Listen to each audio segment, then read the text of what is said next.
Salut, j'espère que vous allez bien. On se retrouve pour la review de SmackDown du 21 avril 2023 et on commence directement le show avec un match par équipe entre Judgment Day, du coup Damian Priest et Finn Balor face à Rey Mysterio et Santos Escobar. On aura plus ou moins le même match à Backlash du coup dans 2 semaines il me semble, mais vous allez voir que ça va être un petit peu changé, un peu dommage, mais je m'expliquerai un petit peu par la suite. Donc on a eu un match qui était très sympa, un match en tag. D'ailleurs on a eu 3 matchs en tag d'affilée à ce SmackDown là, c'était assez bien. En vrai moi ça m'a pas déplu. En tout cas c'était un super bon match, c'était fun, c'était chaud à regarder. Victoire de Judgment Day. En vrai cette victoire de Judgment Day m'a pas trop déplu.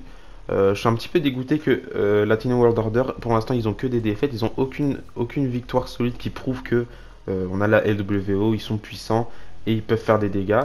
C'est un petit peu dommage, mais là ça m'a pas trop dérangé, c'est surtout par la suite que ça va me déranger. Donc à la fin du match, on a du coup Damian Priest qui fait le tag avec Finn Balor, donc c'est l'homme légal. Il va vers Rey Mysterio qui voulait faire un 619 à Finn Balor, mais il le prend, mais il va se faire envoyer par-dessus la troisième corde du coup à l'extérieur du ring par Rey Mysterio. Et à ce moment-là, il va se passer un truc dans la tête de Santos Escobar et de Rey Mysterio qui vont croire que Finn Balor c'est l'homme légal puisque Damian Priest il est en dehors du ring. Donc là, Rey Mysterio va faire son 619 à Finn Balor. Santos Escobar va enchaîner avec un splash sur Finn Balor, il va vouloir faire le tomber, mais c'est pas l'homme légal. Du coup, à ce moment-là, Damian Priest rentre dans le match, enfin rentre dans le ring. Il prend Santos Escobar, il lui fait sa chokeslam. Du coup, victoire de Judgment Day. Donc, c'est une victoire clean, mais d'une manière qui fait qu'on se dit ah, c'est un petit peu normal que les Legado del Fantasma, enfin LWO, n'ont pas remporté ce match-là. Par contre, là où ça me dérange un petit peu plus, c'est que du coup, à Backlash, logiquement, on aura Damian Priest et Dominic Mysterio, pas Finn Balor dans ce match-là, puisque Finn Balor, au final, apparaît dans le Judgment Day, il a rien à voir avec Bad Bunny et avec Rey Mysterio. Du coup, Bad Bunny et Rey Mysterio face à Damian Priest et Dominic Mysterio. Et là, j'imagine que ce sera une victoire pour Rey Mysterio et Bad Bunny, puisque ce sera à Puerto Rico et je vois mal Bad Bunny et Rey Mysterio perdre dans un pays qui sont censés représenter, même si Rey Mysterio n'est pas du tout puertoricain, mais bon, vous avez compris. Mais oui, j'ai du mal à voir une défaite de Bad Bunny et Rey Mysterio, donc ce sera la première victoire de LWO, si on peut dire ça comme ça, parce que Bad Bunny il fait pas encore partie du clan, j'imagine. Ce sera leur première victoire et on pourra dire que la victoire c'est grâce à Bad Bunny. Et Bad Bunny, bah, il est pas méga legit non plus. Il a juste fait, il a fait quoi? Il a fait un match, il a fait, je crois, un Final Four de Rumble ou alors presque. Il était à l'entrée du Final Four du Rumble 2022. Donc c'est bizarre de se dire que Santos Escobar il pourrait pas ramener la victoire alors que c'est un catcheur d'expérience. Mais Bad Bunny, lui qui catch depuis, enfin qui a fait 2 matchs, bah forcément il va donner la victoire à la team de Rey Mysterio. C'est juste un petit peu dommage, mais bon. Ensuite, après le match, Damien Priest il a pris la parole. Par contre, j'ai pas vu le moment où il a pris la parole. Donc, ce qu'il va dire, je vais le juger de la manière dont je l'ai comprise. C'est peut-être pas la bonne manière, mais on verra bien. Du coup, après le match, du coup, Damien Priest il va prendre le micro pour dire que il espère, enfin, comme la semaine prochaine à Raw, il y aura Bad Bunny. Il espère que les choses vont se passer différemment et il dit qu'il a un message pour son ami à ce moment-là, enfin, en s'adressant à Bad Bunny. Donc, je sais pas s'il a dit ça en mode, j'espère que ça va se terminer différemment, en mode ah, on a un petit peu peur de Bad Bunny, donc on espère que tu vas te rallier à nous, donc on espère que les choses vont s'arranger. Ou si c'est juste de manière arrogante où il dit ça va se passer différemment, on va te casser la gueule. Du coup, dites-moi dans les commentaires si vous avez vu ce segment-là et comment vous avez interprété la chose. Mais moi, personnellement, j'ai comme l'impression qu'on a Judgment Day qui essaye de se rallier à Bad Bunny et qui essaye de faire les choses différemment de ce qu'ils ont fait la semaine dernière avec Bad Bunny. Enfin, la semaine dernière, à Raw After Mania avec Bad Bunny. Enfin bref, d'ailleurs, suite à ça, on aura Zelina Vega en backstage qui va s'adresser à Adam Pearce et elle veut un match face à Rhea Ripley à Puerto Rico. Par la suite, on va nous annoncer que ce sera officiel. Donc, Rhea Ripley va défendre son titre face à la première challengeuse Zelina Vega. C'est pas une challengeuse assez forte, je trouve, mais le pay-per-view Backlash se déroule à Puerto Rico. C'est bien pour Zelina Vega. Elle aura une opportunité et j'espère juste que ce sera un bon match, même si le match m'intéresse pas plus que ça. C'est juste sympa pour Zelina Vega et j'aime bien qu'ils mettent de l'importance autour de LWO parce qu'il faut et j'espère que même après Backlash, une fois que cette histoire de Latino sera terminée, ça va continuer et qu'on va pas juste s'arrêter avec LWO parce que ce serait juste dommage, mais c'est fortement probable donc je vais pas parler trop vite. Au passage, plus tard dans la soirée, il y aura d'autres matchs qui vont être officialisés pour Backlash. Et je vais en parler tout de suite, comme ça c'est fait et on peut passer à autre chose parce que vous allez voir, c'est un petit peu bizarre. Donc premier match qui a l'air quand même assez intéressant et assez cohérent, contrairement à l'autre, c'est Bronson Reed contre Austin Theory et contre Bobby Lashley pour le titre des États-Unis. Donc triple threat match qui risque d'être intéressant. C'est cohérent. Bronson Reed il a attaqué Bobby Lashley. J'imagine qu'il n'avait pas une réelle intention envers le titre des États-Unis, mais il a quand même attaqué Austin Theory à ce moment-là. Donc c'est cohérent. Triple threat match. C'est dommage qu'on nous annonce le match là comme ça. Sans réel challenge de la part de Bronson Reed ou Bobby Lashley qui s'adresse directement à Austin Theory. On veut ton titre et qu'on fasse un truc autour de ça. Là, c'est juste ah ben Austin Theory, tu t'es fait attaquer. Malgré toi, tu vas devoir défendre ton titre parce que tu t'es fait attaquer. Donc c'est assez bizarre, mais ça reste un match intéressant. J'ai quand même hâte de voir comment ils vont tourner ce truc-là. En espérant que ce soit pas Bronson Reed qui prenne le pin. Et je défends beaucoup Bronson Reed ces dernières semaines, alors que moi, Bronson Reed, je suis vraiment pas méga fan. Je me rappelle que quand il y avait des rumeurs par rapport à Bronson Reed, que la WWE voulait le ramener, etc., moi je me disais, ah non, pas lui, j'ai pas trop envie de qu'on le ramène. Enfin, c'est pas un catcheur que je déteste, parce que je trouve que c'est un bon catcheur, mais c'est pas le catcheur que j'ai absolument envie de mettre en avant, c'est pas le catcheur que je veux voir à la WWE. Mais les choses ont changé, je trouve. Depuis que je me suis rematé tous les matchs de Jonah au Japon, etc., le match face à Okada, etc., ma vision a changé envers lui. Je me dis que c'est un vrai catcheur, c'est un bon catcheur, et ça me dérangerait pas de le voir dans la mid-card, comme ça, prendre la relève d'un Bobby Lashley, de je sais pas qui, mais en tout cas, ma vision a changé envers Bronson Reed, et c'est un petit peu différent de ma vision que j'avais de lui à NXT à l'époque, même si j'appréciais quand même beaucoup son travail à NXT. Enfin bref, j'espère juste encore une fois que ce sera pas Bronson Reed qui va se prendre le pin. Je le vois pas devenir champion des États-Unis directement, mais pourquoi pas, en vrai, moi ça me dérangerait pas. C'est juste bizarre d'imaginer ce qu'ils peuvent faire avec Austin Theory par après. Mais on verra bien. De toute façon, le booking des États-Unis ces derniers temps, il est pas méga poussé. Même avec John Cena, le titre était en jeu, mais on n'avait pas l'impression que le titre était en jeu finalement. Parce qu'il n'y avait aucune réelle construction qui était faite autour de ça. D'ailleurs, j'avais totalement oublié que le titre était en jeu, mais bon, voilà, on va pas s'éterniser là-dessus. Et nouveau match qui a été annoncé lui aussi. On aura Omos contre Seth Rollins, donc là aucune cohérence, donc cherchez pas la cohérence. N'allez pas regarder les anciens weekly pour vous rappeler de ce qui s'est passé entre les deux, parce qu'il s'est rien passé du tout. La WWE nous a juste annoncé ça comme ça. J'imagine que les deux talents n'étaient même pas au courant eux-mêmes. C'est bizarre et j'espère juste avoir des explications par la suite. Je sais pas si les Dirt Sheets ils peuvent aller chercher des petites informations par rapport à tout ça, mais c'est juste bizarre. Un match comme ça, random, qui sort de nulle part. Alors personnellement, moi les matchs random en pay-per-view, ça me dérange pas réellement. J'aime juste quand il y a un petit peu de cohérence qui est mise là-dedans. Ça me dérangeait pas, par exemple le match qu'on a eu à InnoCell 2019, il me semble, entre Randy Orton et Mustafa Ali, c'est le premier qui m'est venu en tête. Ce genre de match random qui nous mettent comme ça, quand il y a un petit passif, pas forcément une construction incroyable, un match random qui est mis en pay-per-view, qui donne du crédit à certaines superstars, je trouve que c'est bien et ça fait pas de mal. Mais là, quand il n'y a rien qui est construit, Seth Rollins contre Omos, deux catcheurs totalement différents, limite la même chose qu'avec Brock Lesnar, c'est juste perturbant et je me demande comment ça va se dérouler par la suite. J'espère juste que la WWE n'a pas l'intention de se dire que en mettant Seth Rollins face à Omos, ça va rendre Omos un peu plus crédible en lui donnant la victoire, parce que je pense que ça va être totalement le contraire. Je crois que c'est l'une des pires erreurs qu'ils peuvent faire si ça fait partie de leur intention, parce que Seth Rollins actuellement c'est l'une des superstars les plus over de la WWE avec Cody Rhodes et Sami Zayn. Le mec il se fait acclamer par la foule partout où il va. Tu le mets face à Omos, et si tu le fais perdre face à Omos, là c'est tout le monde qui va se retourner contre Omos si c'est pas déjà fait, parce que déjà il n'y a pas énormément de monde qui apprécie Omos, hormis le délire où sur Twitter les gens acclament Omos, ça fait partie du délire, mais bon. La WWE, tant que ça fait des clics, tant que ça fait des vues, c'est le plus important pour eux, enfin bref. Donc je sais pas où ils vont partir avec ce Brock Lesnar, je suis encore dans Brock Lesnar contre Omos moi. Avec ce Seth Rollins contre Omos, j'espère juste que ça va donner un petit peu plus ça va mettre un petit peu plus en avant Seth Rollins, qui va pouvoir rebondir par après en lui donnant la victoire. Enfin j'espère qu'il va gagner face à Omos, mais c'est juste totalement incohérent. Et là j'ai juste l'impression que c'est un petit peu comme à WrestleMania où on a Vince McMahon qui est apparu, il s'est dit ah je veux Omos sur la carte, donnez Omos s'il vous plaît. Moi, je fais pas partie des gens qui disent que c'est Vince McMahon à chaque occasion.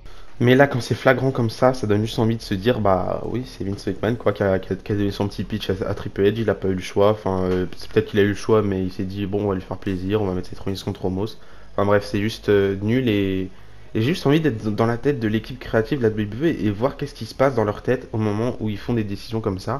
Il y a plein de décisions où je me dis, mais qu'est-ce qui se passe dans leur tête? Il y a quelques jours là, j'ai lu sur internet qu'ils espéraient que Van Wagner allait avoir un peu plus de charisme pour pouvoir le mettre dans le main event de WrestleMania dans quelques années.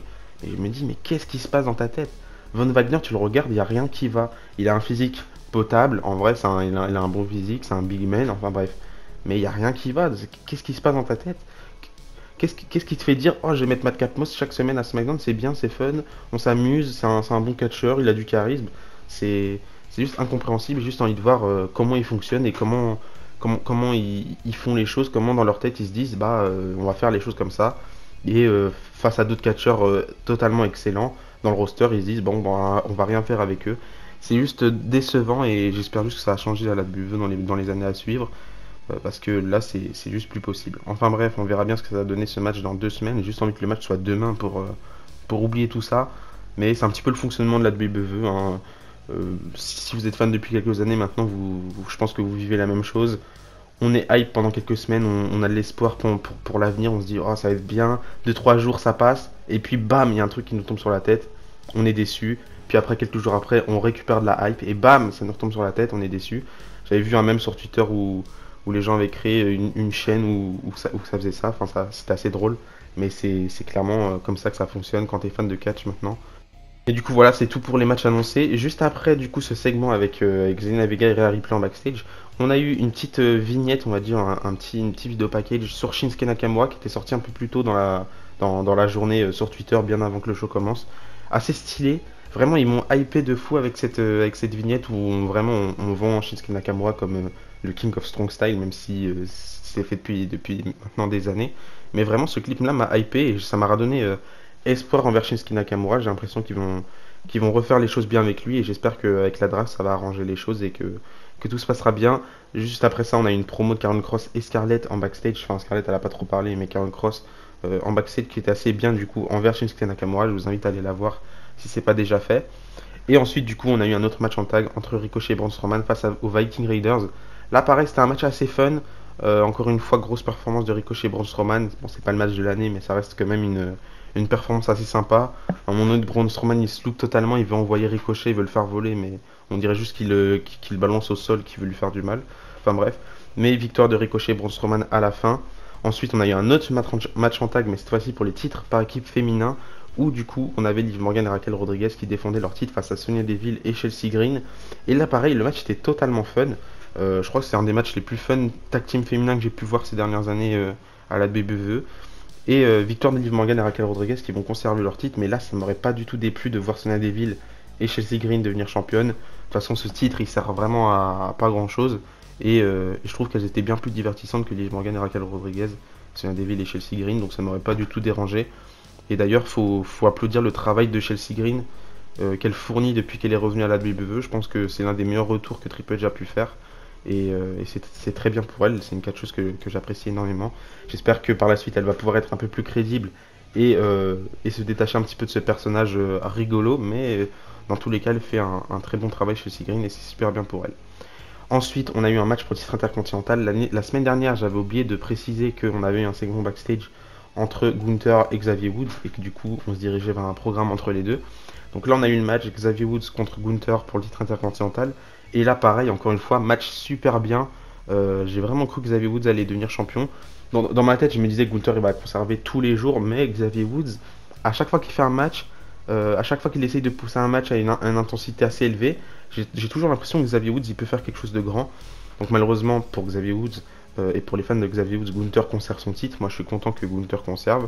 Il reste champion, il a eu besoin de l'aide de personne, donc pas d'Imperium autour de lui pour l'aider, contrairement à Roman Reigns qui a toujours besoin d'aide. Et je pense que pour Gunther aussi ça va lui faire du bien la draft parce que maintenant il a fait le tour un petit peu de la mid-card avec ses challengers. Il a affronté Madcap Moss, Rey Mysterio, Sheamus. Enfin, il a affronté tout le monde, Gunther, donc j'espère qu'il va pouvoir trouver ce qui l'animera dans la draft.